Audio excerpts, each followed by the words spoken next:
Hey, what's up everyone, and welcome to the School of Personal Finance. In today's video, we're going to talk about the first step to becoming great with money. And I call this one turning the lights on, aka budgeting. It's so important to know exactly how much money you have coming in every month and where it is all going. So in this video, I'm going to talk about my approach to it. I'm going to talk about some rules of thumb like the 50-30-20 rule, about zero-based budgeting, and I'm going to go behind the scenes and show you the budgeting tool that I use for myself and also with my clients so that we know how much money we're spending every month and if we're going towards achieving our goals. All right, let's get to it. All right, so I think it's important to start out by saying that I'm not a budgeting lunatic. Like, I don't walk around with a notebook tracking every purchase I make throughout the day, or I don't have envelopes filled with cash and when I run out of them, I'm done spending in that category for the month. Like, for example, if me and my wife get the opportunity to go out to dinner, if we could get somebody to watch our kids, and we've already spent the amount that we budgeted for that month dining out, we're still going to go. We're not going to not go because we're going to go over budget for that month. But what I am a lunatic about is knowing where the money went. So, and maybe this is not the best way to do it. Maybe it doesn't change my behavior and stop me in the moment. But what it does is it helps me understand where I am spending my money every month so that I could prepare.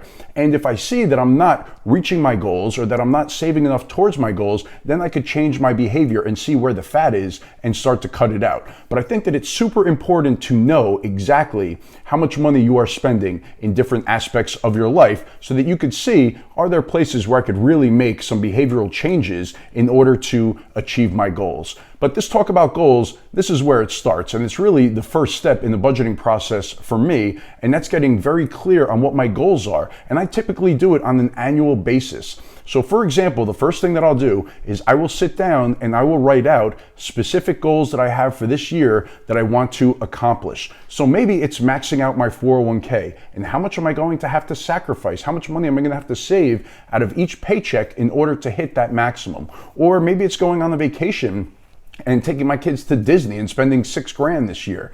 How much money would I have to save and how am I going to do it in order to hit that goal? So the first step is getting super clear on your goals. Maybe it's getting out of debt. Maybe you have $10,000 in credit card debt and you need to figure out a way to get out of that before you could really move forward with your personal finances. So having these goals in front of you, that is step one in my process of budgeting. The second step is analyzing your income. So let's say, for example, you have a salary of $120,000 a year. That is your gross salary. So that's $10,000 a month. But going direct deposit into your bank account, you might only have $6,500 a month. So you want to see what makes up that difference, because those things, they might be going towards your goals, or they might be expenses that you don't want to double count when you start to go through your monthly expenses. So like, for example, 401k contributions, that's part of your savings goal. Or if you have health insurance or group life insurance that's coming out pre-tax, you don't want to double count that when you start looking through your monthly expenses. All right, and now the third step, which everybody loves oh so much, is gathering all of your bank account statements, credit card statements, going through and looking to see where your money goes each and every month. What are you spending your money on? And the way that I do this is I break it down into 3 different categories. So I start with my fixed monthly expenses. So those are going to be things like your mortgage payment or your rent if you currently rent. If you have a car loan, it's the monthly payment on your car loan. Maybe it's a utility bill, your cell phone bill. These are all bills that are coming each and every month,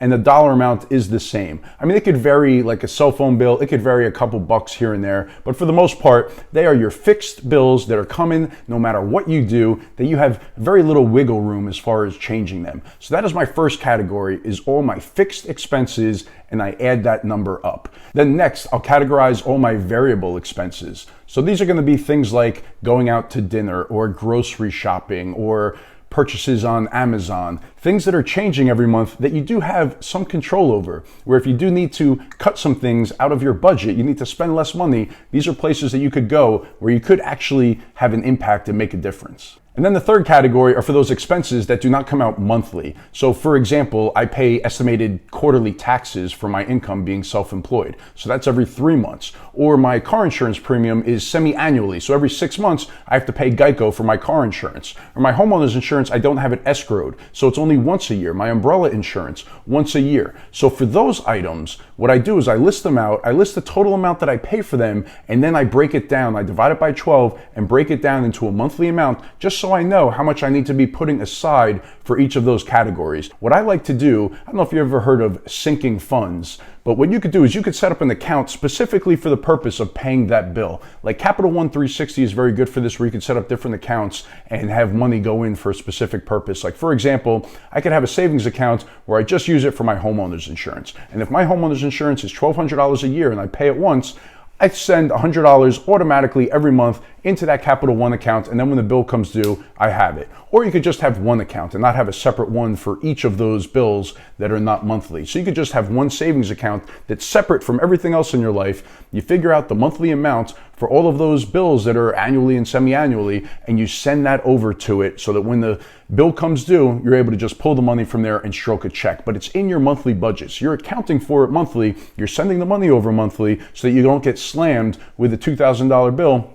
and not have the funds to pay for it. That is the way that I like to attack it, and I think it makes the most sense rather than, earmarking other money for it or just meshing that money in with the rest of your savings. What some people will do also is if you have a bonus with your job, say you get a year-end bonus, then maybe that money is earmarked for a specific goal or to pay a bill that comes up annually, and you just kind of match it to something where the time frame is similar. All right, so now we've gotten to the point where we have our monthly income broken down. We started with our gross. We listed out all the deductions, the taxes, the 401k contributions, the medical insurance contributions, and we got to our net income number. So we know how much we're taking in every month, net income, into our bank account. And then we listed out all of our expenses. We broke them down from our fixed expenses, then to the variable expenses, and then to the expenses that are not monthly, that are coming out quarterly, semi-annually, or annually. And for the expenses, like the variable expenses, a best practice, I believe, is just going back 3 months and looking and seeing what the average is. Again, this is when technology makes it a hell of a lot easier,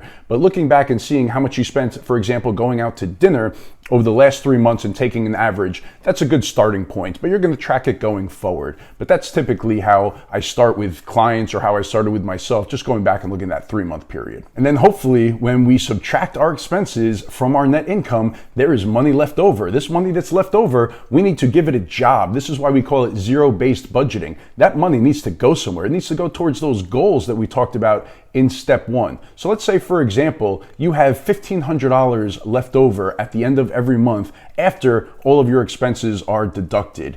And you have goals of a vacation goal. You have saving for your kids' education, saving in a Roth IRA, saving for a down payment on a house, saving for your wedding. This money that is left over, this is what we're going to use to start allocating towards the goals that we identified in step 1. Now, if you find yourself in the situation where you're negative at the end of every month, or you just have no money left over, then you have some decisions to make. Then you have to go through and look, where could I cut some of these expenses? Is there anywhere that I could save? I have to stop going out to eat. I have to stop doing things that I'm paying money for until I get myself out of this credit card debt. These are decisions that you're going to have to make. Another thing is, how could I increase my income? Income is not talked about often enough. If you could make your income explode higher, then looking at these expenses, it doesn't matter nearly as much. Then you have a lot more leeway and you're able to save a lot more for your future and enjoy life a little bit more. So focusing on the income piece of all this is super important. And now when I start looking at how I should allocate my money towards my goals, it really is different for everybody. Like for example, if one of your goals is to get out of credit card debt,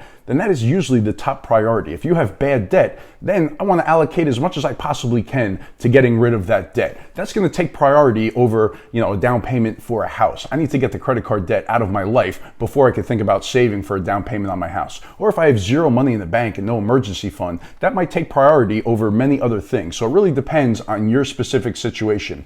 But I will break it down to a monthly number just to wrap my head around it. Like if I want to save, $40,000 for a down payment on a house, maybe over the next 5 years, I'm going to break that number down to a monthly amount so I could put a number to it and try to save that money in a separate account for a down payment on the house and know that I'm doing it automatically each and every month. But I do promise you, if you go through these simple steps in your own life and you turn the lights on, you will see things so much clearer. You will have such a good understanding of where your money's going and how you could get to your goals, how you could get out of credit card debt, how you could start saving for a nice vacation to take your family on, or for a new car, or down payment on a house. You start to see things clearer and you get more motivated to go after it and to do it because you don't feel like you're lost. You don't feel like you're walking around in the dark anymore. You have clarity. And then the last thing I wanted to do real quick was show you the budgeting tool that I use for myself and with clients through Right Capital financial planning software. So I'm going to share my screen with you. I made a little dummy account where I could just kind of show you how it all works. All right, so if we look right here, this was last month. So I have everything categorized and broken down. So for example, auto and transport, which would be like gas, bills and utilities, housing, insurance, loan payments, groceries. So if I wanted to drill into a specific category, what I could do is I could go ahead and I could click on dining out and see how much money did we spend dining out last month, and then go ahead and look at the actual transactions. So it shows a credit card purchase at a restaurant. So what this does is it will pull in all the transactions from the bank accounts that I have linked and the credit cards that I have linked into the software, and it will categorize them for me. So now it doesn't get them all 100%, so I do have to go in and make sure that they are being categorized correctly. So if I look at groceries, for example, $1,400 last month, I could look at the different transactions like BJ's and Instacart and going through. And it just pulls it all in for me, and I have a budget that's basically created all for me. I could do it by all expenses and look at everything. So now I just made stuff up in here and just added things to give you an idea of what it looks like. But it shows me for the entire month. It breaks it down into all the different categories. I could look at the last 3 months.